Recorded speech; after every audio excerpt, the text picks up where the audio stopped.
오늘은 어린이 주일을 맞이해서 단순히 어린이에만 국한되지 않는 우리의 다음 세대, 우리의 자녀들, 그리고 우리 청년들, 또 내 자식이 아니더라도 우리 교회에서 만나는 우리의 다음 세대들을 대하는 우리 부모들의 마음가짐, 그것에 대해서 한번 생각해보는 시간을 가지려고 합니다. 오늘 설교는 제가 가지고 있는 의문이고 제가 가지고 있는 노력이기도 하며 함께 아직은 답을 더 찾아야 하는, 함께 노력합시다 라고 하는 당부에 가까운 말씀입니다.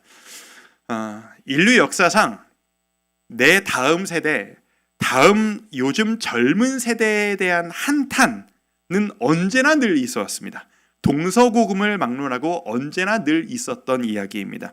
아마 한 번쯤은 들어본 적이 있으신 이야기이실 겁니다. 지금부터 약 3700년 전에 고대 문명의 한 문명에서 발견된 그 비석 유적에 이런 말이 쓰여 있었다고 해요. 요즘 젊은이들은 버릇이 없다. 3700년 전에도 이런 소리를 하는 사람들이었습니다. 그런 존재들이 바로 우리들이었습니다. 그때만이 아니죠. 그 이후로 늘 우리 모든 세대는 그런 이야기를 했습니다. 우리가 젊을 때는, 제가 젊을 때에도 제가 그 X세대거든요. X세대가 이제 그 장년이 됐다는 것에 대한 충격을 아직도 금치 못하고 있는데, X세대가 니들은 참 문제다라는 말을 들었을 때가 엊그제 같은데, 이제는 제가 우리 교회 청년들을 바라보면서, 청소년들을 바라보면서 진짜 우리랑 다르구나, 똑같이 생각하면 안 되는구나 라는 생각을 요즘에 저는 매일같이 하고 있습니다. 저도 이제 작년의 때, 그리고 또 훈계질을 함부로 하면 안 되는 그런 때로 저는 가까워져 가는 것 같습니다. 요즘 애들은 사람을 어떻게 대해야 될 줄을 모른다. 요즘 애들은 어려운 걸 모른다. 요즘 애들은 자기들밖에 모른다. 요즘 애들은 게임밖에 좋아하는 게 없다. 꿈이 없다. 요즘 애들은 스마트폰만 본다. 요즘 애들은 결혼을 안 하려고 한다. 요즘 애들은 애를 안 낳으려고 한다. 다 여러분들이 저에게 해주시는 이야기들입니다. 매일같이 듣고 있는 기도 제목이고 한탄입니다. 그리고 때로는 저도 거기에 동조하는 일이 죄송하지만 있는 것 같습니다. 점검을 해봤습니다. 지난 한 주 동안 가정의 달을 맞이하고 어린이 주일을 기다리면서 왜 나도 나보다 젊은, 이 자리에도 청년들이 많이 앉아 있는데 우리 청년들을 바라보면서 왜 이렇게 다르다는 느낌을 많이 갖게 되는 것일까? 때로는 안타까운 마음을 갖는 것이 왜 이런 것일까? 나도 그런 얘기를 들었을 텐데. 그런데 내가 왜 그럴까? 딴 사람 이야기하기 이전에 제 스스로의 마음을 돌아보면서 제 마음속에서 이런 심리가 있다라는 것을 발견했습니다. 얘들이 내가 그렇게 치열하게 했던 그 노력을 안 해 라는 심리가 숨겨져 있다는 것을 제가 스스로 발견했어요. 이게 무슨 말이냐 하면, 저는 젊은이들에게, 아이들에게 잔소리를 하는 어른들 중에서 이건 아무 문제 아니야 라고 하는 생각하시는 것을 가지고 잔소리하시는 어른을 본 적이 없습니다. 어르신들이 잔소리하는 건 항상 무슨 문제냐 하면, 그 어르신들이 자신이 젊으실 때에 그 어려운 환경 가운데에서 환경을 이겨내시기 위해 치열하게 노력하셨던 문제들, 그 문제들이 마음속에 남아있는 거예요. 그 어려운 때를 내가 이렇게 노력했기 때문에, 치열하게 부딪혔기 때문에 내가 이나마 이렇게 버텨낼 수 있었어 라고 하는 강렬한 전제가 그 마음속에 있으신 거죠.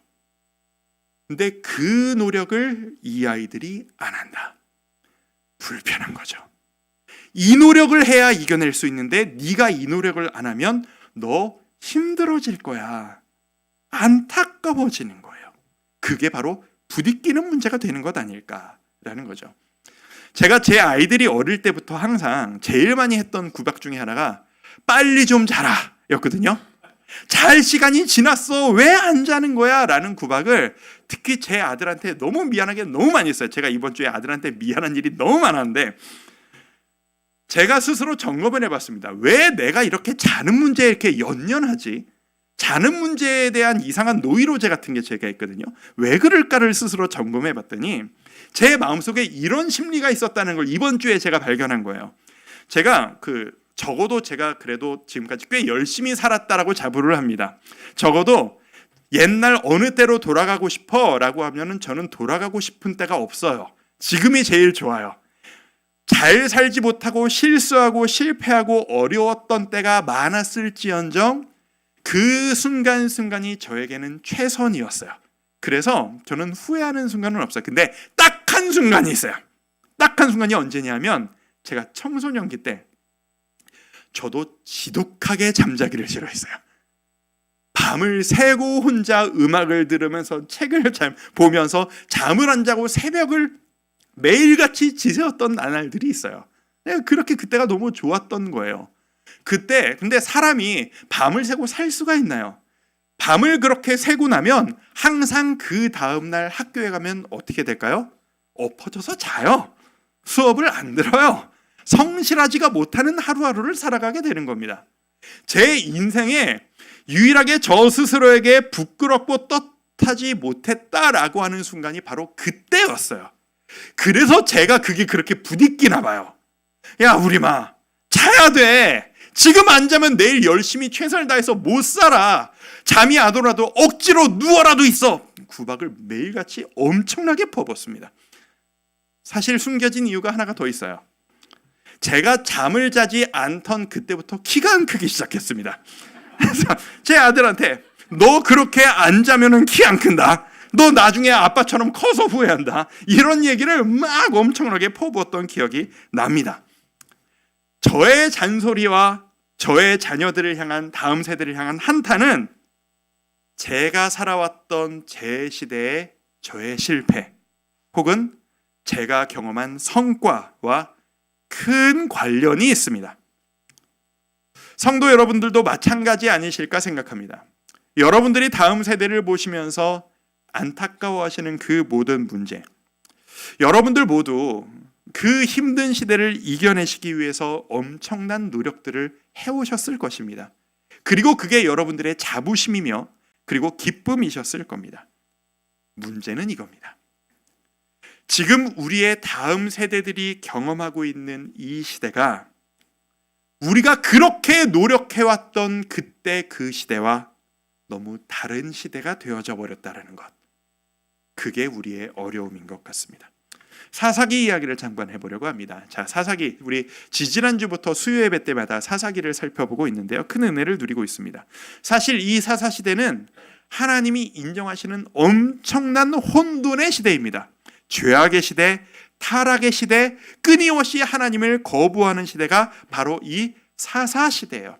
근데 성경을 쭉 읽다 보면 이 흐름이 너무 안타깝고 좀 이상한 거예요. 안타까운 거예요. 왜냐? 이 사사시대에 부모 세대가 어느 세대냐 하면은요, 여호수아 세대예요. 여호수아 세대의 자녀 세대가 이 사사시대거든요. 여호수아 시대가 어떤 시대입니까? 믿음으로 목숨을 걸고 전쟁하고 싸워서 승리했던 세대가 바로 그 세대입니다. 하나님을 믿고 가진 것이 없고 무기가 없고 용맹함이 없지만 하나님의 약속 하나만을 믿고 도전해서 전쟁을 내리 30연승을 경험해봤던 그 세대가 바로 이 여호수아 부모들의 세대였습니다. 경험이 있는, 체험이 있는 그런 세대였어요. 어느 때보다도 치열했던, 성공했던 세대라고요. 그런데 그 자녀 시대에 이르러서 그렇지를 못하게 되는 겁니다. 사사기 2장 10절 말씀을 함께 보도록 할 텐데 자막을 보시면서 함께 한번 읽어보실까요? 자, 시작. 그 후에 일어난 다른 세대는 여호와를 알지 못하며 여호와께서 이스라엘을 위하여 행하신 일도 알지 못하였더라. 자, 제가 밑줄을 쳤는데 자녀 세대를 뭐라고 성경이 표현하느냐 하면 그 후에 일어난 다른 세대라고 표현합니다. 부모와는 다른 세대. 이 달라진 세대들이 부모들의 치열한 인생을 배우지 못했습니다. 부모들의 신앙을 떠났어요. 완전히 떠났어요. 안타까운 일이 벌어지고 만 거예요. 저는 요즘에 사사기를 계속 묵상하고 읽어보면서 이런 생각을 하게 됐습니다. 자녀들이 자녀 시대에 하나님을 이렇게 떠나버린 그 책임이 과연 그 자녀들에게만 있었던 것일까? 라고 말이죠. 자, 이 스토리를 풀로 듣고 싶으시면 수요예배에 참석하시면 스토리를 십몇 주 동안 풀로 깊이 있게 보실 수 있게 될 겁니다. 자, 성경의 표현처럼 우리는 인정하지 않을 수 없습니다. 우리 다음 세대들, 우리 자녀들, 우리 교회에서 보는 우리 모든 청년들은 우리 기성세대와는 다른 세대가 되어져 버렸습니다. 다른 시대를 살아가고 있는 다른 세대. 인정하지 않으면 그 어떤 것도 풀어가지 못합니다. 오늘 여러분들과 함께 이 시간에 이 다음 시대를 책임질 이 세대를 위해 우리가 이해하고 받아들여야 할 것 두 가지, 그리고 우리 전 교인들이 함께 결단해야 될 것 한 가지를 여러분들에게 나눠드리고 싶습니다. 우리와는 다른 세대를 위하여 우리 이것을 기억합시다. 첫 번째, 신앙은 주입이 아니라 샘플링으로 이어진다라는 겁니다. 같이 한번 읽어볼까요? 자, 시작. 신앙은 주입이 아니라 샘플링으로 이어진다. 죄송합니다. 영어를 썼습니다. 아무리 봐도 조금 그 이미지가 딱 이거다 싶은 단어가 없어서 샘플링이라고 하는 영어 단어를 그대로 썼습니다. 오늘 제가 이 단어를 계속 반복할 겁니다. 말 그대로입니다. 샘플링, 보고 그대로 배우는 것. 신앙이란 시키고 강요하고 주입시킨다고 해서 잘하는 것이 아닙니다. 아이들에게 암송해라, 교회 나와라, 교회 안 다니면은 밥도 안 줄 거다, 암송을 안 하면은 너 엄마한테 혼날 줄 알아라. 그런다고 신앙이 전수가 되어지고 성장이 되어지느냐? 제가 듣고 있는 수많은 사례들이 그게 아니라는 것을 보여주고 있습니다. 너무 많은 성도님들이 저에게 자녀의 구원을 위해 기도 부탁을 하시면서 항상 이렇게 말씀하세요. 내 아이가, 우리 아들, 딸이 어릴 때는 엄마를 따라서 교회를 곧잘 왔었습니다. 잘 왔었어요. 근데 이놈이 머리가 커지더니, 자기 생각이 들어가더니, 청년이 되더니 내 말을 안 듣습니다. 교회로 안 와요. 이게 너무 아픈 문제인 거예요. 주입하고 자리에 갖다 앉혀놓는다는 것만으로 신앙이 들어가는 게 아니라는 것을 우리는 이미 너무 잘 알고 있습니다. 성경을 보시면 이 시대가 사실 자녀 교육이라는 게 너무 중요한 가치가 된 시대잖아요. 각 가정에서 재정 지출이 가장 많은 비중이 어디에 들어가세요? 자녀 교육에 들어가지 않습니까? 자녀들이 먹는 데 들지 않습니까? 시간을 어디에다가 쓰십니까? 자녀들이 좋아하는 데 기쁘게 해주기 위해서 쓰시지 않으십니까? 어린이날 있는 연휴 기간 동안 그렇게 쓰시지 않으셨습니까? 이 시대의 모든 가정은 자녀를 잘 양육하는 데 모든 에너지가 집중되어 있어요. 그런데 그런 시각으로 성경을 보면 아쉬운 거예요. 왜? 우리가 원하고 답을 얻고 싶은 것만큼 충분하게 자녀 교육을 이렇게 시켜라라고 하는 디테일이 많이 들어있지를 않아요. 성경에. 말씀으로 양육해라, 말씀을 보고 가르쳐라, 뭐 이런 그냥 몇 마디가 있을 뿐이에요. 이유가 뭘까요? 중요하게 여기지 않으셔서일까요? 이게 이유가 있습니다. 역사 이야기를 잠시 하겠습니다. 양해해 주십시오. 자, 고대 사회, 그러니까 몇천 년 전 이 고대 사회의 삶의 패턴은 지금과는 달랐습니다. 직업을 선택한다라는 개념 자체가 없었던 시대, 학교라는 것이 없었던 시대입니다. 그러니까 부모의 직업이 당연히 자녀의 직업이 되는 시대. 그래서 자녀들은 24시간 365일을 항상 부모와 함께 붙어서 살았습니다. 아침에 닭이 울면은 부모와 함께 일어나는 것을 시작으로 눈을 뜨자마자 제일 먼저 해야 되는 것이 무엇인지를 부모를 따라다니며 배우고 익히며 함께 하면서 커갑니다. 해가 중천에 뜨기 전까지 오전에 해야 될 일이 무엇인지 함께 엄마 아빠를 쫓아다니면서 몸을 움직여서 함께 일하면서 커갔습니다. 교육이라는 게 그게 바로 교육이었습니다. 그러면서 말을 배웠고 그러면서 글을 배웠습니다. 일을 하면서 어려움이 생기면 어떻게 이겨나야 하는지를 엄마 아빠가 어려울 때 어떻게 이겨내는지, 속상해하면서 어떻게 극복하는지를 바로 옆에 서서 그걸 같이 붙어 보고 자라면서 저렇게 어려움을 이겨내는구나 라고 보고 자랍니다. 때로는 속이 상할 때, 스트레스를 받을 때 이걸 어떻게 풀어야 할지도 부모들이 풀어나가는 그 시간에 함께하며 대화하며 그것을 배워나갑니다.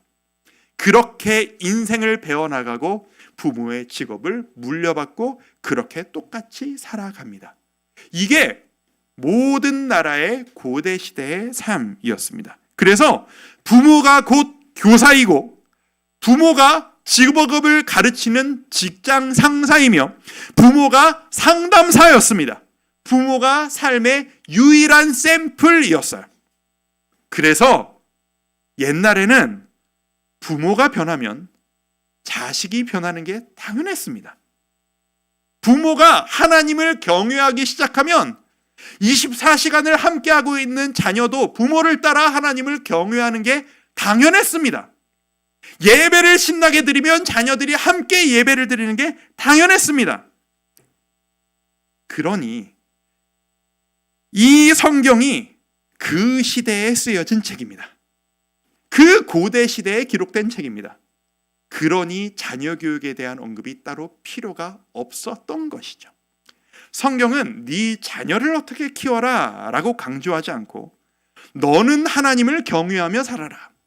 너는 거룩하게 살아라. 너는 세상 사람들과 다른 인생을 살아야 한다 라고 우리에게 가르쳐 주실 뿐입니다. 그게 곧 자녀 교육과 동일한 문제였기 때문입니다.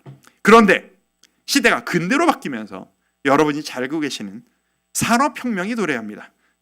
별 이야기를 다 하죠. 설교 시간에. 산업혁명의 시대가 왔습니다. 산업혁명의 시대에 무엇이 생겨났느냐? 직업이라는 개념이 인류 최초로 생겨났습니다. 직장에 출근한다라는 개념이 처음으로 생겨났습니다. 직장에 출근을 하니까 집에 있는 아이들을 돌볼 부모가 사라집니다. 그래서 이 아이들을 돌보고 가르치기 위한 학교라는 것이 그 시대에 생깁니다. 그때부터 자녀 교육이라는 것이 부모의 선을 떠나 전문 교육인 제3자에게로 넘어가기 시작했습니다. 주일학교도 똑같아요. 주일학교가 이때 동일하게 시작되었어요. 초대교회를 보시면 사도행전 우리가 오랫동안 봤는데 초대교회에서 주일학교 교육을 어떻게 했더라라는 기록 없잖아요. 이유가 뭘까요? 이 시대에는 모든 직업이 그랬던 것처럼 연령 구분이 없는 시대인 거예요. 온 가족이 함께 모여 함께 찬양하고 함께 떡을 떼고 함께 예배하는 연령 통합 예배가 당연한 초대교회의 샘플이에요. 그런데 직장 개념이 생기고 학교라는 게 생기면서 근대에 이르러 부모와 자녀가 뭔가를 가르치고 배운다는 게 어색해지는 시대가 되어지기 시작합니다. 그래서 교회에서도 세상을 따라 아이들을 따로 떼어 교육하기 시작합니다. 그게 어린이 자녀 주일학교 교육의 시작이었습니다. 신앙교육의 주체가 부모가 아닌 교회로 넘어가 버린 거예요. 이제는 어떻게까지 됐나요? 큰 교회를 가면 영아부, 유아부, 유치부, 유년부, 초등부, 소년부, 중등부, 고등부, 청년부도 연령이 다 갈라져요. 대학부, 직장인부, 그 조이스, 왜 이렇게 나눠지겠어요? 이 시대가 연령 통합이 힘든 시대예요. 나랑 세대가 다르면 소통이 힘들고 말이 안 통하는 시대. 1학년과 6학년이 함께 예배하고 같은 설교를 듣는 게 너무 어려운 시대가 바로 지금 이 시대가 되어져 버린 겁니다. 이게 바로 우리 자녀 세대들이 겪는 어려움이라는 것을 우리가 기억해야 합니다. 우리 자녀들이, 우리 다음 세대들이 갈수록 내 연령 외의 선배님들의 삶의 샘플을 보기가 불가능해지는 시대를 살아가고 있어요. 부모와 함께하는 절대 시간이 너무 없어요. 불편해요. 부모보다 훨씬 더 많은 시간을 세상 속에서 제3자의 교육을 받으며 세상을 샘플링해가며 크고 있어요.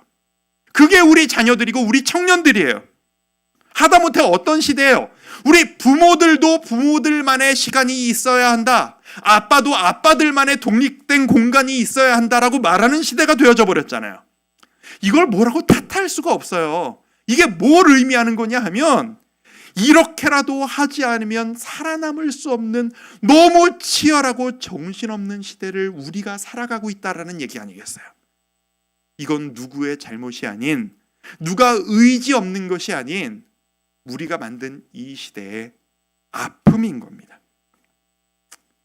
그런데 그래서 우리 아이들이 부모님들의 신앙을 배우지를 못하는 겁니다.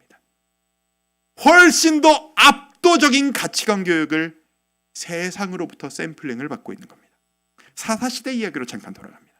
사사시대로 보면 여호수아 시대는 아까 말씀드린 대로 전쟁의 시대였습니다. 진심으로 전쟁에 올인했고 승리를 맛봤습니다. 그래서 어떻게 해야 승리하는지, 어떻게 해야 두려움을 극복하는지를 체험했고 알았던 세대입니다. 진심이었습니다.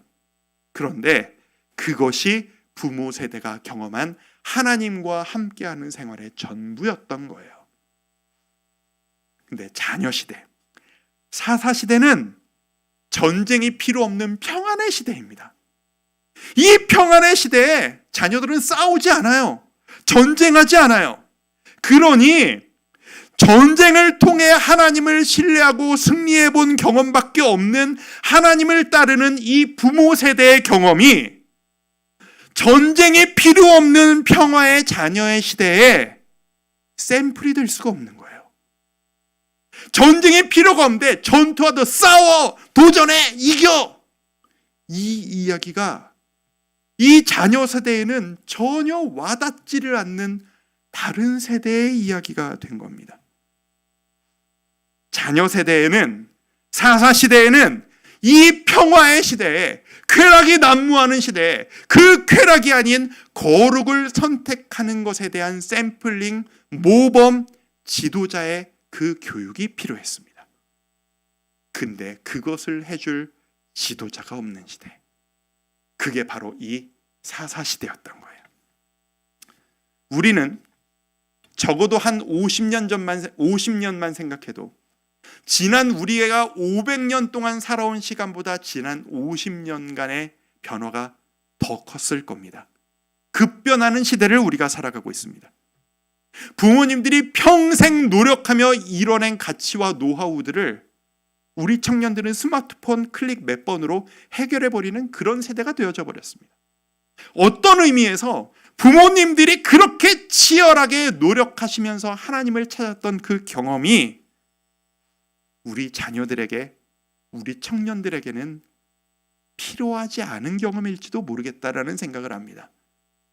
우리 다른 시대를 살아가는 우리 다른 세대들에게는 내가 만나는 하나님의 경험이 필요한 겁니다. 우리 부모님이 만났던 하나님의 경험이 아니라 내가 만난 나의 하나님의 은혜가 필요한 겁니다. 이게 이 시대의 어려움은 아닐까요? 그럼에도 불구하고 두 번째입니다.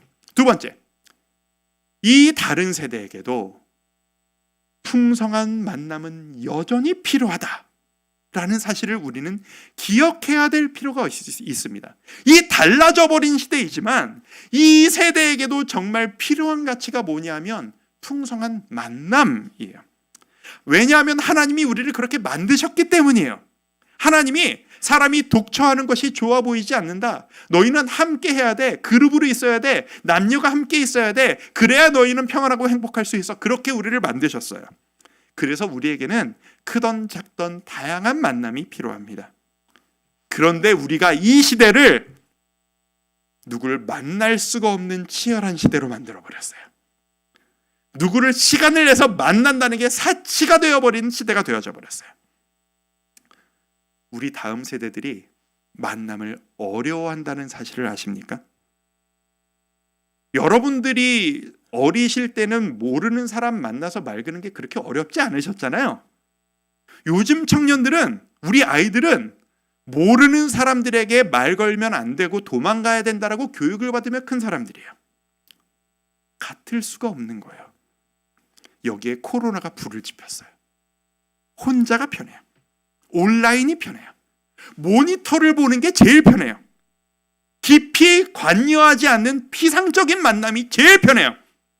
성도 여러분, 알려드립니다. 청소년들 물론이고 청년들과 소통하는 방법. 청년들은 여러분이 전화 걸면 불편해합니다. 전화 걸지 마십시오. 어저께도 직접 물어봤더니 그렇대요. 진짜로 그렇대요. 청년들은 여러분이 관심 편에서 내가 너에게 관심이 있어, 너 친해지고 싶어 전화 걸면 이 사람이 왜 이렇게 훅 다가오지라고 안 받아요.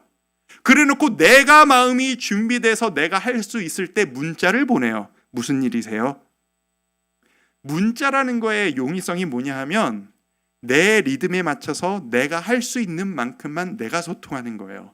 이런 시대가 되어져 버렸어요. 여러분, 단적으로 여러분 중국집 배달하실 때 전화로 시키세요?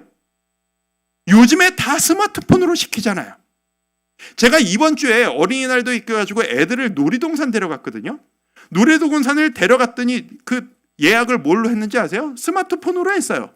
문제가 생겨가지고 환불을 받아야 될 일이 생겼어요. 아무리 환불해달라고 전화를 해도 전화를 받지를 않아요. 어떻게 환불했을까요? 실시간 채팅으로 클릭해가지고 그걸로 하니까 환불을 해주더라고요. 이런 시대가 되어져 버렸어요. 직접 만남을 최소화하는 시대. 간접 만남을 선호하는 시대. 그런데 그럼에도 불구하고 우리를 만드시기를 어떻게 만드셨다? 우리에게는 만남의 욕구가 있어요. 누구와 함께하고 싶어요. 그래서 그 욕구를 무엇이 차지하느냐? 온라인이 차지해요. 온라인 콘텐츠가 차지해요. 유튜브가, 인스타그램이 차지해요. 요즘 옛날에는 만나서 시끌벅적 왁자지껄 떠들면서 배우고 경험했던 그 경험들을 이제는 온라인 콘텐츠를 통해서 배워요. 요즘 젊은 사람들 보는, 여러분들도 많이 보시죠. 제일 인기 있는 유튜브 콘텐츠들이 뭔지 한번 보세요. 다 뭔지 아세요? 쓰잘데기 없는 것들이에요. 아무 내용이 없는 거예요. 근데 그거를 동시에 1000명이 넘게 보고 10,000명이 넘게 봐요. 무슨 내용이야? 반나절을 6시간 동안을 그냥 컴퓨터 앞에서 나 어제 이렇게 살았고 얘기했다가 짜장면 시켜서 그 앞에서 먹었다가 햄버거 먹었다가 친구 불러서 여기서 상담하고 얘기했다가 게임했다가 그런 일상을 그냥 하루 종일 컴퓨터 앞에서 하는 거를 동시간에 10,000명이 넘게 동시에 보고 있어요. 왜 그러겠습니까? 만나고 싶은데 부담이 되니까 모니터에서 누가 내 대신 만나는 거를 보고 있는 거예요. 나 대신 떠드는 거를 보고 있는 거예요. 내가 그게 나에게 간접 만족이 되는 거죠. 이 시대가 그런 시대가 되어져 버렸어요. 이번 주에 제가 어릴 때 내가 어떤 만남들을 가졌나를 많이 생각해 봤습니다. 옛날을 막 억지로 많이 끌어올려줬어요. 그때가 생각이 나더라고요. 제가 국민학교 때. 저는 국민학교 세대니까. 아버지 친구들끼리 정기적인 만남들을 하셨어요. 친구분들이, 친한 분들이 있으셨어요. 대학 때 친구분들이 한 5가정에서 10가정씩을 부부 동반이 아니에요. 자녀 동반. 애 2, 3씩을 끼고 5가정 이상이 월마다였는지 뭐 분기별이었는지 제가 정확히 어릴 때라서 기억은 안 나는데 집으로 갔어요. 그 좁은 집에 온 가정이 다 모여서 빈틈이 없이 앉아가지고 그때 누가 배달을 시켜 먹어요. 다 음식해서 대접을 하셨어요. 그걸 집마다 돌아가면서 하셨었거든요. 그게 친구들과의 만남이었어요. 그 시간이 되게 즐거웠었어요. 그때 아버지들이 모이시기만 하면 반나절을 뭘 하셨나? 하루 종일 고스톱을 치셨어요. 하루 종일 고스톱을 치시고 그러면서 동시에 맥주 드시고 담배들을 피셨어요. 어머니들은 주방에서 모여서 음식하시면서 웃으시면서 하루 종일 노셨어요. 하루 종일 깔깔거리고 웃으시면서 호창하고 막 그 모습을 저희들은 뭘 했냐? 그 옆에 앉아서 무슨 얘기인지도 모르면서 같이 웃고 같이 얻어먹으면서 고스톱 구경을 했어요. 지금으로 생각하면 있을 수가 없는 일이죠. 그 좁은 집에 그 많은 사람이 민폐를 끼치면서 가서 음식을 해 먹이면서 교육에 좋지도 않은 고스톱을 하루 종일 친다고, 그 앞에서 담배를 피고 술을 마신다고. 근데 제가 그거에 영향을 하나도 안 받았어요. 제가 아직도 고스톱을 칠 줄을 몰라요. 배우고 싶은 마음도 없어요. 술, 담배는 물론이고요. 저는 그때 고스톱을 보고 술, 담배를 본 게 아니라 가족들이 모여서 왁자지껄 떠들고 함께 웃으며 대화하는 모습을 배웠어요. 그 시대에는 그땐 그랬어요. 아버지 친구 이름들을 다 외웠어요. 그래서 그냥 누구 아저씨 불렀고, 그 아저씨가 저를 데리고 장난치고 용돈 주고 그랬던 시대. 심부름 시키고 담배 좀 사와라, 술 좀, 뭐 좋은 건 아니었지만 그냥 니네 집 남의 집이 없는 만남의 풍성한 시대. 그때 저는 가족들이 다 다양하구나 라는 걸 보면서 컸고, 우리 아빠와 딴 집 아빠들이 다르구나 라는 걸 배웠고, 우리 아빠의 부족함이 딴 아저씨들은 잘하는 게 있고, 딴 아저씨는 저렇게 안 해주는데 우리 아빠가 진짜 노력하고 계시는구나 라는 걸, 그런 풍성한 만남들을 통해 배웠던 것 같아요. 저도 지금 그걸 하고 싶어요. 그런데 할 시간도 없고 할 여유도 없고, 하자고 그러면 아내한테 혼날 것 같고, 오라고 그래도 아무도 안 올 것 같아요. 시간을 어떻게 맞춰요? 아프리카 옛날 속담에 한 아이를 기르는데 마을 전체가 필요하다라는 속담이 있다고 합니다. 한 아이가 잘 자라기 위해선 부모의 헌신만이 필요한 게 아닙니다. 부모 품에서만 크는 아이가 아니라 세상에서 자라는 아이로 키우려면 우리 아이들, 우리 다음 세대들에게는 넓고 다양한 풍성한 만남이 필요합니다. 저는 이 만남이라는 게 불가능해져 버린 이 시대에 우리 교회가 그 만남의 장이 되어 주었으면 좋겠습니다. 내 자식이 아니라 할지라도 교회에서 만나는 아이들 한 명씩 머리 쓰다듬어 주고, 야 간식 있다 이거 먹고 가라, 이름 불러주고, 누군지 모르겠지만 애들을 먼저 친해주고, 애들을 잘 챙겨주니까 고마워서 엄마 아빠들끼리 친해주고, 다락방이 아니어도 다른 공동체에 있어도 인사하면서 반갑게 집을 오갈 수 있는 그런 풍성한 만남. 그래서 우리 다음 세대들이 교회를 생각할 때 먼 훗날 세상이 이렇게 만남이라는 게 각박하지만 교회만 가면 풍성한 만남이 있었어. 교회만 가면 어른들이 어떻게 살아가는지를 볼 수가 있었어. 그래서 우리 엄마 아빠가 아니라도 인생의 상담이 필요할 때 저기 집사님 저 밥 한번 사주시면 안 돼요? 라고 말할 수 있는 공동체. 우리 자식, 네 자식이 아니라 우리 모두의 자식으로서 주일학교와 청년들을 바라볼 수 있는 공동체. 우리 교회가 그런 교회가 될 수 있다면 얼마나 좋을까요? 저는 이거 우리 교회가 포기하지 않았으면 좋겠습니다. 만남의 샘플링이 있는 교회, 다음 세대를 함께 양육하는 풍성한 만남이 있는 교회, 우리 교회의 모습이 되기를 진심으로 바랍니다. 그래서 우리가 어떤 노력부터 시작해야 되냐? 세 번째, 지금 행복한 모습을 보여주자. 이거로부터 시작하자라는 겁니다. 제가 이 가정과 관련된 주제가 있을 때마다 무한 반복하는 주제입니다. 내가 행복해지면 우리 다음 세대들이, 내 자녀들이 행복해질 수 있다라는 것. 아빠가 하는 말 중에 자녀들이 절대 용납 못할 말이 있죠. 아빠가 널 위해 얼마나 밖에서 고생하는 줄 알아? 당연히 모릅니다. 왜요? 본 적이 없으니까요. 아빠가 밖에서 우리 가족을 위해, 나를 위해 얼마나 고생하는지 상상을 할 뿐이, 애들이 상상하기에 뭐가 얼마나 풍성하겠어요? 몰라요. 끼케야 공부 열심히 하는 그 정도겠지라고 상상할 뿐일 거예요. 아빠가 자식을 위해 얼마나 고생하는지 애들은 샘플링을 못 봤습니다. 보지를 못하니까 모릅니다. 아이들이 보는 모습이란 어떤 모습이냐? 하루 종일 너를 위해 하루 종일 고생하다가 집에 와서 쓰러져 잠만 자고 있는 그 모습을 볼 뿐입니다.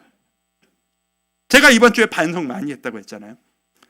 제 아들, 딸에게 얼마나 미안했는지 이 설교를 준비하면서 저 스스로에게 점검이 되니까, 제가 지난 2년 동안 제 아들, 딸에게 보였던 모습이란 무슨 모습이었는가를 돌이켜보니까 아빠가 하나님의 큰 사명을 위해 이 교회를 위해 이렇게까지 헌신하고 이렇게까지 몸이 상할도록 헌신하며 충성되이 나아가는 모습, 이 모습이 우리 아이들이 본 모습이 아니고요.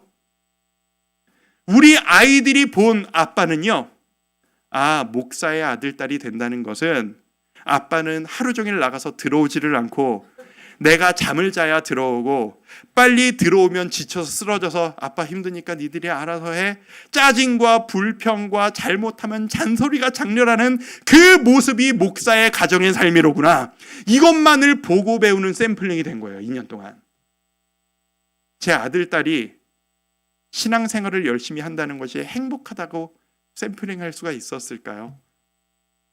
너무너무 미안한 거예요. 너무너무 미안한 거예요. 오죽하면 우리 딸이 아빠를 보겠다고 교회를 놀러 오겠어요.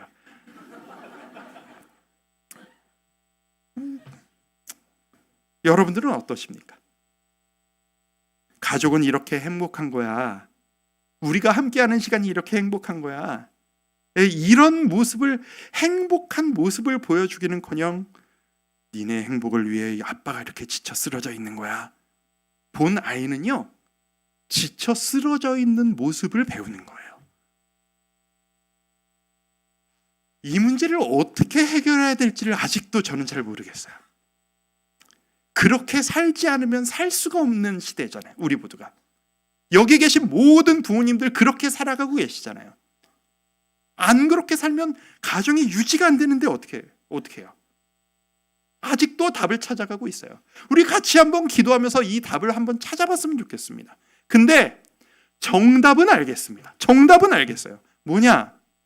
우리의 다음 세대들이 행복하게 살아가기를 원하신다면 내가 행복하게 살아가고 있는 모습을 샘플링으로, 삶으로 오늘 보여주셔야 돼요. 내가 널 행복하게 만들기 위해서 고생하는 거야 를 보고 크면 자기 자식을 위해 희생하는 모습만 배워요. 내 자식이 행복하게 만들어주시고 싶으면 여러분이 오늘 하루 내가 얼마나 행복하게 웃고 계신지를 보여주셔야 하고, 내가 하나님을 예배하니 얼마나 가슴이 벅차오르고 행복한지를 보여주기 위해서가 아니라 여러분의 삶으로 드러나셔야 하고, 말씀을 묵상하니 그 하루하루가 얼마나 힘찬지, 집안에 고난이 닥쳐와도 부부가 함께 엄마 아빠가 기도하면서 행복하게 웃으며 아무렇지도 않게 그 고난을 이겨내는 모습을 본 아이들은 그렇게 살 수 있어요. 그런데 나중의 행복을 위해 오늘을 희생한다 라는 걸 보고 큰 아이들은 오늘 하루하루를 평생 희생하며 힘들게 살아갈지도 모릅니다. 성도 여러분께 여쭙고 싶습니다. 오늘 행복하십니까? 행복하게 살아가고 계세요? 왜 제 눈을 피하세요? 어저께 여러분의 가족들에게 얼마나 웃어주셨어요? 여러분의 배우자에게, 여러분의 자녀들에게 얼마나 웃어주셨습니까? 이런 거 말고 정신승리하듯 이 정도면 행복하지요, 뭐 이런 거 말고 끌어올려서 생각해보니 감사입니다, 생각해보니 행복입니다, 이런 거 말고 누가 봐도 5살 애가 봐도 우리 엄마 아빠 너무 행복해 보여, 항상 웃고 계셔, 그렇게 살고 계시냐는 이야기입니다. 저에게도 어려운 도전인데요, 당부드리고 싶어요. 성도 여러분, 너무 열심히 치열하게 쥐어짜듯 사시느라 행복하다라는 웃음 한번, 표현 한번 못할 정도로 살고 계시다면 우리 조금만 덜 열심히 삽시다. 그리고 그 최고의 에너지를 우리의 가장 소중한 가족들에게 좀 쓸 수 있었으면 좋겠습니다. 내 사랑하는 가족들과 함께 일주일에 몇 번은 식사를 좀 같이 하면서 웃고 떠들면서 아무 쓸데없는 낄낄거리면서 웃을 수 있는 가족이 될 수 있다면, 하나님 앞에서 함께 말씀을 묵상하고 기도하며 함께 벅차오르는 감격을 나눌 수 있다면 우리 아이들은 우리와는 다른 우리의 다음 세대들은 자기들의 하나님을 만나며 행복하게 살아갈 수 있을 것이라 믿습니다. 그런 가정들이 되시기를 축복해 드리고 싶습니다. 어렵습니다. 저도 아직 모르겠어요. 우리 같이 한번 노력하시죠. 대신에 행복이 무엇인가를 찾아가며 다짐하고 정답을 우리 한번 노래하시죠. 제가 찾은 찬양 중에 이런 찬양이 있어요. 예전에도 부른 찬양입니다. 이런 찬양의 고백들이 있네요. 화려하지 않아도 정결하게 사는 삶. 우리는 화려해야 좀 행복할 거라 생각해서 화려한 삶을 살려고 그렇게 치열하게 사는데, 화려하지 않아도 정결하게 사는 삶. 좀 가진 게 있어야 여유롭게 행복할 거라 생각하고 나중에 행복을 위해 가지려고 힘들게 사는데, 가진 것이 적어도 감사하며 사는 삶, 내게 주신 작은 힘 나눠주며 사는 삶, 이것이 내 삶의 행복이라고. 그런 삶을 살 수 있다면 얼마나 감사할까요? 우리 이 찬양 한번 부르며 나아가지 않으시겠습니까? 화려하지 않아도 정결하게 사는 삶, 화려하지 않아도 정결하게 가진 것이 적어도 감사하며 사는 삶, 내게 주신 작은 힘 나눠주며 사는 이것이 나의 삶의 행복이. 이렇게 고백해볼까요? 눈물 날 일 많지만 기도할 수 있는 억울한 일 많으나 주를 위해 참는 것, 비록 짧은 작은 삶,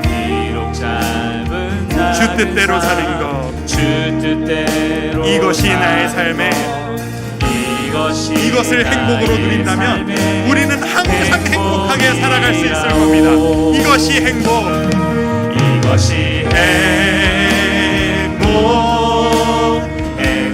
행복이라오. 세상은 알 수 없는 하나님 선물, 이것이 행복이라오. 하나님의 자녀로 살아가는 것, 이것이 행복. 후렴 한 번 더 찬양할까요? 이것이 행복이라오.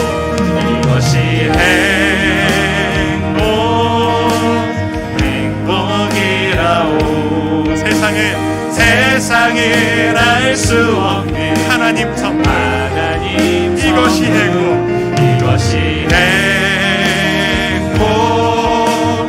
행복이라오.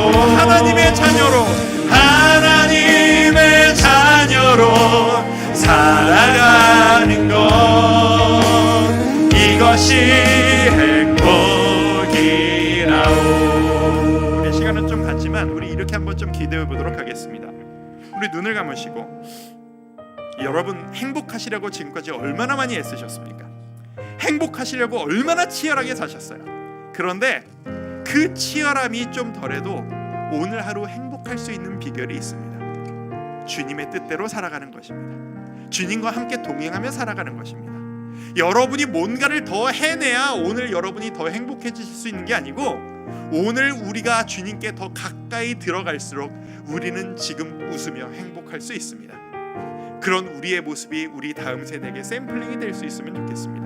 우리 교회에서 만나는 우리의 모든 자녀들에게 아름다운 행복의 표본이 되었으면 좋겠습니다. 주님, 제가 행복하기를 원합니다. 주님 안에서 행복을 경험하기를 원합니다. 주여 저를 이끌어 주시옵소서. 함께 기도하며 나아가겠습니다. 기도합니다. 아버지 하나님, 우리가 주님 안에서 이 참 행복을 경험하기를 원합니다. 아버지 하나님,